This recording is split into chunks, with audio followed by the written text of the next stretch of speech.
चलिए फिर स्टार्ट करते हैं। फिर आज का सेशन हमारा नेटवर्क थ्योरी में आज हम लोग जो पढ़ेंगे वो होगा application of Laplace transform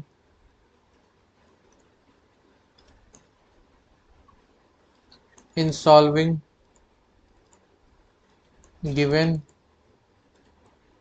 networks. ठीक है, किसी गिवन नेटवर्क में हम लोग लाप्लास ट्रांसफॉर्म का यूज़ करके गिवन नेटवर्क को सॉल्व कैसे कर सकते हैं। ठीक है, तो हमारा बेसिक एम इस सेशन में होगा कि आर सी आर एल और आर एल सी को हम लोग फोकस करें। ठीक है, तो सबसे पहले हम लोग आर एल सर्किट की तरफ बढ़ते हैं। ठीक है, यूजिंग डीसी सोर्स हम लोग ले लेंगे। अभी हम लोग एसी सोर्स के बारे में नहीं बात करें, ट्रांजिएंट करंट निकालने का ट्राई करेंगे हम लोग। तो यहाँ हमारे पास मान लीजिए इनपुट वोल्टेज भी है, ये हमारे पास एक स्विच ए है और एक स्विच बी है, और सिचुएशन चार्जिंग डिस्चार्जिंग की रेजिस्टेंस इंडक्टर, इसका रेजिस्टेंस ये है, ये एल है। अब हम लोग स्टार्ट करते हैं फिर केवीएल से। मान लीजिए सबसे पहले हमारे पास switch is closed at switch move to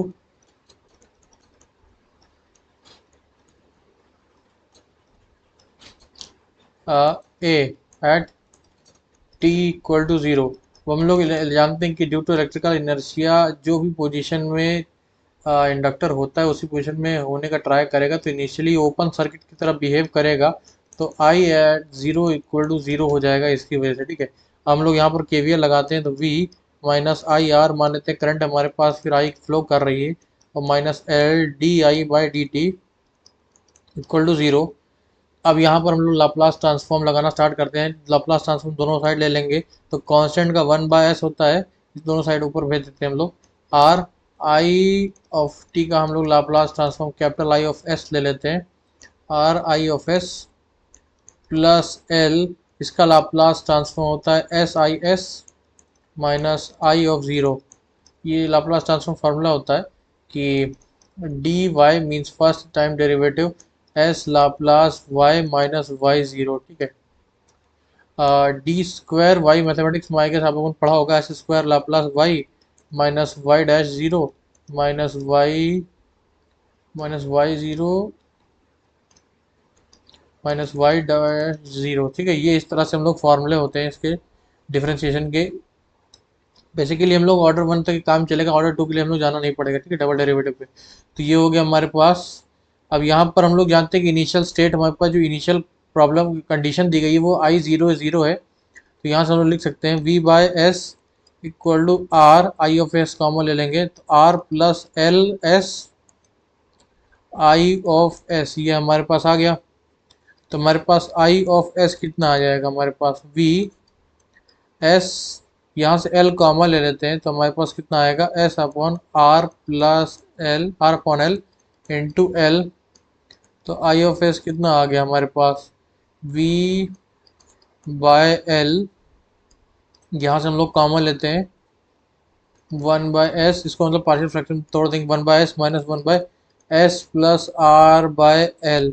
तो इसको फिर हम लोग आर से मल्टीप्लाई करा देते हैं, तो हमारे पास एल आ गया, यहाँ से कैंसल आउट हो जाएगा, और यहाँ बचेगा हमारे पास आर।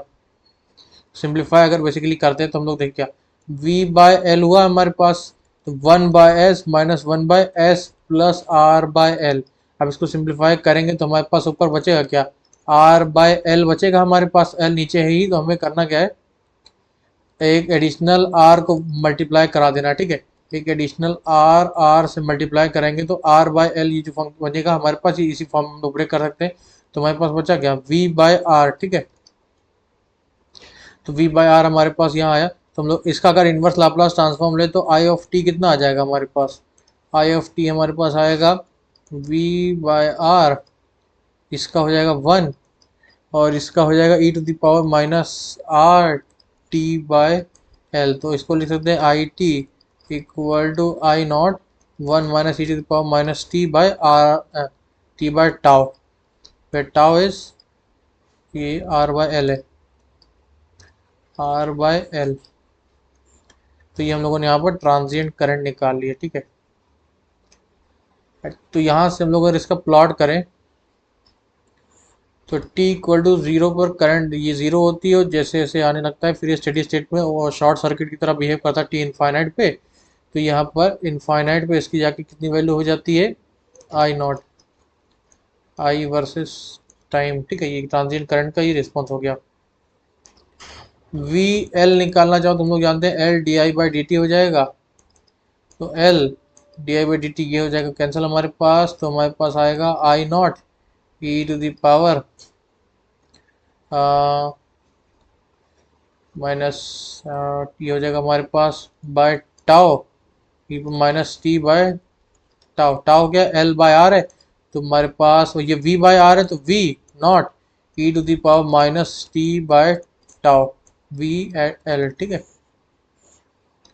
वी क्रॉस एल का अगर हम लोग प्लॉट करना चाहें वी एल का, तो यहाँ से वी एल वर्सेस टाइम को प्लॉट, टी इक्वल टू 0 पर ये हमारे पास मैक्सिमम है वी नॉट, और टी इक्वल टू इनफाइनाइट पर ये अप्रॉक्सीमेटली जाके 0 को टेंड कर रहा है।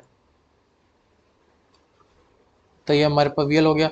आर एल का हम लोग लिखना चाहें तो मतलब वी ऑफ आर, तो हमारे पास होता है ये आई आर हो जाएगा, और आई क्या है आई नॉट, और V by R means V naught 1 minus E to the power minus T by tau. इसका प्लॉट करेंगे टी इक्वल टू 0 पर, तो ये इसी में बना देता हूँ मैं, टी इक्वल टू 0 बनाएंगे तो इस तरह से ही जाएगा। तो ये वी आर का है, ये वी एल का प्लॉट है, ठीक है। दोनों स्टेडी स्टेट पे वी नॉट पर आके टच कर रहे हैं, ठीक है। टी इनफाइनाइट पर आर और टी इक्वल टू 0 पर ये, तो ये हो गया हमारे पास आर एल सर्किट की एनालिसिस। आरसी सर्किट में अगर हम लोग चलते हैं, डिस्चार्जिंग वाले में आप लोग कुछ करना नहीं, डिस्चार्जिंग में यहाँ पर आप लोग पुट कर दीजिएगा, फिर उसके बाद इनिशियल कंडीशन लगा दीजिएगा V of L equal to हमारे पास कितना आया वी बाय आर है, ठीक है। वहां से आपका आंसर आ जाएगा। तो अगर हम लोग आरसी सर्किट की तरफ चले, आरसी सर्किट की अब एनालिसिस हम लोग करते हैं। आरसी सर्किट में हमारे पास क्या होगा, ठीक है। सिमिलरली प्लस माइनस केस हम लोग यहाँ पर लगाते हैं। स्विच हमारा ए भी है,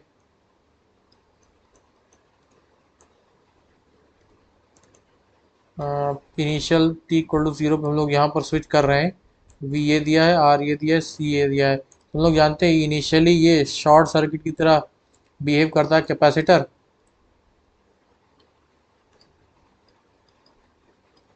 कैपेसिटर शॉर्ट सर्किट की तरह बिहेव करता है। तो आई ऑफ 0 हमारे पास कितनी हो जाएगी वी बाय आर हो जाएगी। यहाँ से हम लोग अपना वो केवीएल लगाते हैं, V equal to I R मान लेते हैं, आई करंट फ्लो कर रही है transient current, I as a function of T, तो V I as a function of t plus 1 by C integration I of t dt, we know that v of c equal to 1 by c integration i of t dt, ये होता है formula. अब यहाँ पर जब इसका Laplace transform लेंगे तो v by S equal to R I of S. अब यहाँ पर इंटीग्रेशन का जो लाप्लास ट्रांसफॉर्म होता है, integration F of T D T का लाप्लास ट्रांसफॉर्म होता है 1 by S capital F of S plus integration T equal to 0 पर F of T D T. अच्छा, यहाँ से लिखेंगे 1 बाय सी, और एस तो है ही हमारे पास 1 by C S, S I of S plus integration T equal to 0, ये हमारे पास जो भी था F of T D T. तो इसको जब अंदर मल्टीप्लाई करेंगे तो हम ये असल में क्या बन जाएगा वी ऑफ सी, और वी सी इनिशियली 0, ठीक है, शॉर्ट सर्किट है। तो ये हमारे पास 0 आ जाएगा। तो हमारे पास जो फाइनल एक्सप्रेशन सिंप्लीफाइड हो गया आएगा वो होगा v by S equal to R I of S plus I of s upon s C, इसको सिंप्लीफाई करते हैं I of s R plus 1 by S C equal to this v by s. तो यहाँ से आई of S हम लोग लिख लेते हैं यहाँ पर, इस यहाँ से r कॉमन लेते हैं, यहाँ से s मल्टीप्लाई करा देते हैं, v by S R plus 1 by S C, इसको हम लोग अंदर भेज देते हैं, तो v upon R S plus 1 by C, R common लेंगे v by R 1 upon S plus 1 by R C, ठीक है। ये हो गया हमारे पास आई ऑफ एस। करेंगे क्या, इनवर्स लाप्लास ट्रांसफॉर्म ले लेंगे तो हमारे पास क्या आएगा I of t equal to V by R e to the power minus T by R C, इसको हम लोग लिख सकते हैं I naught E to the power minus T by tau. तो हमारे पास transient current I of t कितनी आ गई, I naught E to the power minus T by tau, ये हमारी ट्रांजिएंट करंट आ गई। ठीक है, इसका प्लॉट अगर हम लोग करें आई ऑफ टी का as a function of I as a function of T, तो हमारे पास आएगा टी इक्वल टू जीरो पे जीरो, फिर उसके बाद ये स्टेडी स्टेट पालेगी कैपेसिटर, क्योंकि फिर ओपन सर्किट हो जाएगा। तो यहाँ से हमारे पास सॉरी, ये क्या, कैपेसिटर ओपन सर्किट हो जाएगा तो करंट जीरो हो जाएगी। तो इनिशियली हमारे पास करंट है आई नॉट, फिर उसके बाद टी इक्वल टू इनफाइनाइट पे जाके हमारे पास करंट जीरो हो जाएगी। ठीक है, टी इनफाइनाइट पे। सिमिलरली अगर हम लोग प्लॉट बनाना चाहें वी सी का, वी ऑफ सी का, तो V of C is one by C integration I T D T. तो जीरो से टी के लिए अगर हम लोग इस इंटीग्रेट करें तो कितना है आई नॉट बाय सी, कितना है e to the power minus T by R C, इसका इंटीग्रेशन करना है जीरो से टी में। तो v बाय आर सी, इसको आर सी से मल्टीप्लाई करेंगे minus R C E to the power minus T by R C minus one, इसको सिंप्लीफाई करते हैं तो v one minus E to power minus T by R C, ये हो जाएगा वी सी। इसका अगर हम लोग प्लॉट करें यहाँ पर, तो इसका प्लॉट कुछ ऐसा आएगा, टी इक्वल टू जीरो पर ये जीरो है, T equal to zero zero पर, और टी इक्वल टू इनफाइनाइट पर ये स्टेडी स्टेट पालेगा, क्योंकि ओपन सर्किट हो जाएगा। तो उसके बाद जो वोल्टेज होगा वो कांस्टेंट हो जाएगा, क्योंकि होगा हमारे पास वी नॉट। ठीक है, जो अब ये हम लोगों ने बैटरी से सप्लाई किया यहाँ पर। तो ये हो गया आर सी सर्किट का एनालिसिस डिस्चार्जिंग के केस में, जिसे हम लोगों ने यहाँ पर डिस्चार्जिंग का केस लिया था आई एस का इंटीग्रेशन वन बाय सी का, जो हम लोगों ने यहाँ पर फोरियर लाप्लास ट्रांसफॉर्म निकाला था, उसमें यहाँ पे जीरो कर दिया था, वहाँ पर जीरो ना करके यहाँ पर हम लोग जानते हैं one by C integration I T D T equal to V of C हो, उस केस में वी बाय आर हो जाएगा। ठीक है भाई, इतना कर देना है। तो इस चीज़ को आप लोग होमवर्क में कर लीजिएगा। तो ये हो गया आर सी सर्किट की चार्जिंग की कंडीशन। अब हम लोग R L C circuit, final हमारा जो है तीसरा आर एल सी सर्किट पे चल देते हैं। आर एल सी सर्किट, अब इसकी एनालिसिस करते हैं हम लोग नेक्स्ट सेशन में, फिर कुछ प्रॉब्लम्स इसके ऊपर सॉल्व करेंगे हम लोग। तो स्विच ए है, स्विच बी है, यहाँ से टी इक्वल टू जीरो पर स्विच ए की तरफ जाता है, रेजिस्टेंस, इंडक्टर और capacitor. Due to inductive nature यहाँ से आर एल सी, तो आई ऑफ ज़ीरो हमारे पास ज़ीरो होगा, V of C equal to zero होगा यहाँ पर इनिशियली पे। तो ट्रांस अगर हम लोग लिखना चाहें, मान लीजिए इनिशियल करंट आई इसमें जा रही है as a function of T, तो हमारे पास आएगा इस वोल्टेज वी इनिशियल सप्लाई करें तो V equal to I R plus L D I by D T plus one by C integration I T D T. अब इसका इन्वर्स दोनों साइड लाप्लास ट्रांसफॉर्म लेंगे तो हमारे पास कितना आ जाएगा, V by S equal to R I of S plus L S I of S minus I of zero plus one by C S I of S plus integration T equal to zero F of I of T D T. ठीक है, initial में ये भी zero है और ये भी zero है, तो हमारे पास क्या ऑब्टेन होगा, v by S equal to I of S direct common ले लेते हैं हम लोग, r plus L S plus one by C S, यहाँ से आया हमारे पास, ये हो गया आई ऑफ एस। तो यहाँ से हम लोग लिख सकते हैं I of s equal to v upon s R plus L S plus one by C S, यहाँ अंदर हम लोग डिस्ट्रीब्यूट कर देते हैं तो हमारे पास आएगा v divided by L s square plus R S plus one by C. इसका अगर हम लोग रूट निकालना चाहें तो आएगा s equal to minus B, L common भी ले लेते हैं हम लोग, ज़्यादा आसान रहेगा, आर बाई एल, यहाँ से one by V by L बाद में जो होगा कर लेंगे। तो यहाँ से हमारे पास आएगा one minus B plus minus 100 B square -4ac, तो हमारे पास रूट्स आ जाएंगे अल्फ़ा, अगर हम लोग रूट माने -r/l प्लस √r² -4/lc, और बीटा हमारे पास ये रूट आएगा -r/l √r² -4/lc। अच्छा, अब ये जो हमारी जो क्वाड्रेटिक फॉर्म हुई है s² plus rs/l plus 1/lc, अब डायरेक्टली हम लोग यहाँ पे सॉल्व नहीं कर सकते क्योंकि इसकी तीन कंडीशंस आती हैं। एक तो यूनिक रूट्स वाली कंडीशन आती है, एक होता है इक्वल रूट्स वाली, और एक होता है इमेजिनरी रूट्स वाली।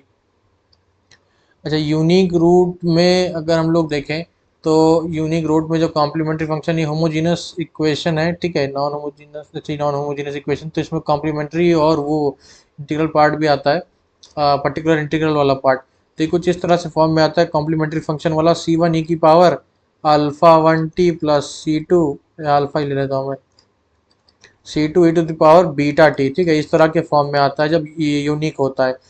इस अगर इक्वल होते हैं तो c1 plus T c2 e⁻α t, और इमेजनरी होता है तो e⁻α t c1 cos beta T plus c2 sign